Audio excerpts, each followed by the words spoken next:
Hello students, কেমন আছো তোমরা সবাই? আশা করি খুব ভালো আছো। আমি অমিত স্যার, আর তোমরা রয়েছো জিওগ্রাফি প্র্যাকটিক্যাল চ্যানেলের আরও একটি নতুন ভিডিওতে।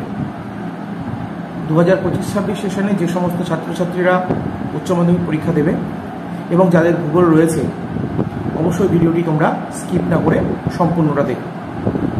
আজকের এই ভিডিওতে যেটা আলোচনা করব সেটা হচ্ছে দ্বাদশ শ্রেণীর ভূগোলের যে প্র্যাকটিক্যাল সিলেবাস রয়েছে, সেই সিলেবাসটা সমগ্র বাংলায় আমি তোমাদের সামনে উপস্থাপিত করব।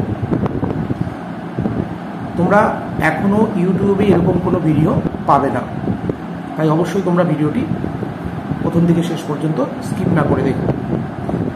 আর এই সমস্ত প্র্যাকটিক্যালগুলো যদি তোমরা পরবর্তী সময়ে শিখতে চাও, তাহলে অবশ্যই আমার চ্যানেলটিকে সাবস্ক্রাইব করে দিও। তো চলো কথা না বাড়িয়ে চলে আসছি তোমাদের সিলেবাসে। দেখো, তোমাদের ভূগোল পরীক্ষা হবে প্র্যাকটিক্যাল 30 নম্বরে। তোমাদের মোট 6টা ইউনিট রয়েছে, প্রত্যেকটি ইউনিটে 5টি করে নম্বর রয়েছে।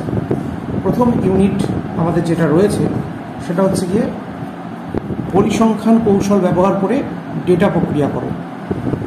পরিসংখ্যান কৌশল ব্যবহার করে ডেটা প্রক্রিয়াকরণ, ডেটা বা তথ্য বলতে পারি আমরা। এতে রয়েছে 5 নম্বর। কেমন? এতে কি রয়েছে? এতে রয়েছে ডেটা বা তথ্যের উৎস এবং প্রকার। দ্বিতীয় যে জিনিসটা আমরা পাবো সেটা হচ্ছে ডেটা প্রক্রিয়াকরণ ও সারণী প্রস্তুতকরণ, ডেটার ক্রম বিন্যাস, পরিসংখ্যা বিভাজন সারণী গঠন, হিস্টোগ্রাম বা আয়তলেখ, ফ্রিকোয়েন্সি পলিগন বা পরিসংখ্যা বহুভুজ এবং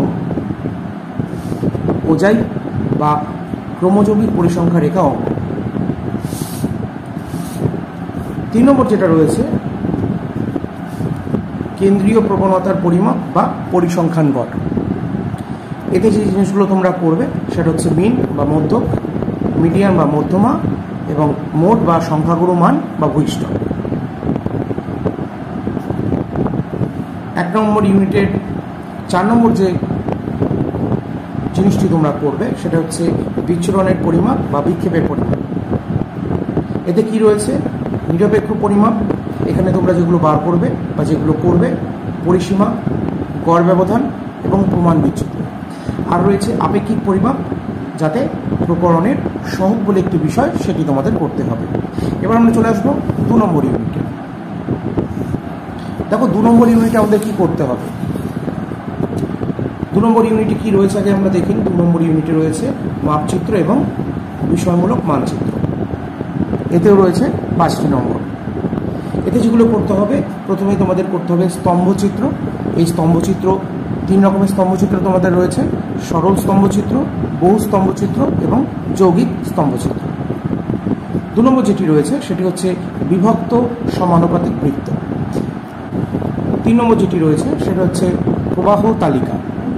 4 নম্বর যেটি রয়েছে বর্ষণ তাপীয় চিত্র। 2 নম্বর ইউনিটে লাস্ট যেটি তোমরা করবে সেটি হচ্ছে বিষয়মূলক মানচিত্র, বিন্দু এবং গোলক চিত্র,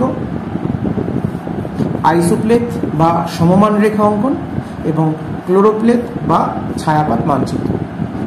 চলে আসবো আমরা তৃতীয় ইউনিটে। তৃতীয় ইউনিটে রয়েছে ভৌগোলিক যন্ত্রের ব্যবহার, অর্থাৎ তোমাদের কিছু যন্ত্র রয়েছে, যে যন্ত্র দিয়ে তোমাদের কাজ করতে হবে, সেই যন্ত্রের ব্যবহার রয়েছে। কি রয়েছে? প্রথমেই রয়েছে প্রিজমেটিক কম্পাসের ব্যবহার। 2 নম্বর যেটা রয়েছে স্লাইড ক্যালিপার ব্যবহার করে নুড়ির ব্যাস পরিমাপ করতে হবে। 3 নম্বর যেটা রয়েছে ক্লাইনোমিটার কম্পাস ব্যবহার করতে হবে এবং ব্যবহার করে স্ট্রাইক এবং ডিপ, অর্থাৎ কোনো স্তরের ফাটলের দিক এবং ঢাল পরিমাপ করতে হবে। আর 4 নম্বর যেটা রয়েছে সেটা হচ্ছে 6-এর গরিষ্ঠ ও লঘিষ্ঠ থার্মোমিটার। নেক্সট আমরা চলে আসবো, এই হয়ে গেল তোমাদের 3 নম্বর ইউনিট। এখানেও তোমাদের 5টি নম্বর রয়েছে। এইবার চলে আসবো 4 নম্বর ইউনিটে। 4 নম্বর ইউনিটে কী রয়েছে? দেখো, 4 নম্বর ইউনিটে রয়েছে রিমোট সেন্সিং এবং ভৌগোলিক তথ্য ব্যবস্থা। এতেও তোমাদের রয়েছে 5 নম্বর। এতে কি করতে হবে? এতে তোমাদের রিমোট সেন্সিংয়ের ধারণা, সংজ্ঞা, শ্রেণীবিভাগ, চিত্র অধিগ্রহণ, প্ল্যাটফর্মের প্রকারভেদ ইত্যাদি বিষয় তোমাদের জানতে হবে। এবং 2 নম্বর যেটি রয়েছে সেটা হচ্ছে জিআইএস নিয়ে তোমাদের জানতে হবে। জিআইএসের পরিচিতি, হার্ডওয়্যার ও সফটওয়্যারের প্রয়োজনীয়তা, তথ্য সংগ্রহ ইত্যাদি।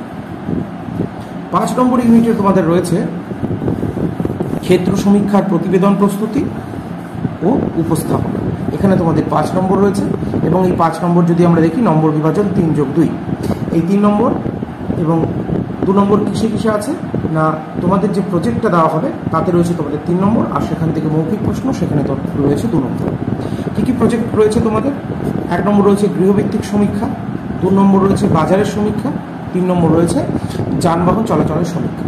তোমাদের স্কুল থেকে এই 3টে সমীক্ষার মধ্যে যে কোনো একটা দেবে, যেটা দেবে তোমাদের সেটাই করতে হবে। আর ইউনিট 6 যেটা রয়েছে সেটা হচ্ছে ব্যবহারিক খাতা এবং মৌখিক প্রশ্ন।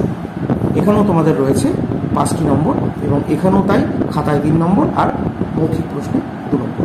এই হয়ে গেল তোমাদের 30টি নম্বরের প্র্যাকটিক্যাল সিলেবাসের সম্পূর্ণ আলোচনা। এই ভিডিওটি যদি তোমাদের ভালো লেগে থাকে, যদি তোমরা ভিডিও থেকে উপকৃত হয়ে থাকো, অবশ্যই এই ভিডিওটিকে তোমাদের বন্ধুদের মধ্যে শেয়ার করে দিও, লাইক করো, কমেন্ট করো, আর এই চ্যানেলে যদি নতুন হয়ে থাকো অবশ্যই চ্যানেলটিকে সাবস্ক্রাইব করে দিও। আজকের মতো এটুকুই, দেখা হচ্ছে পরবর্তী ভিডিওতে।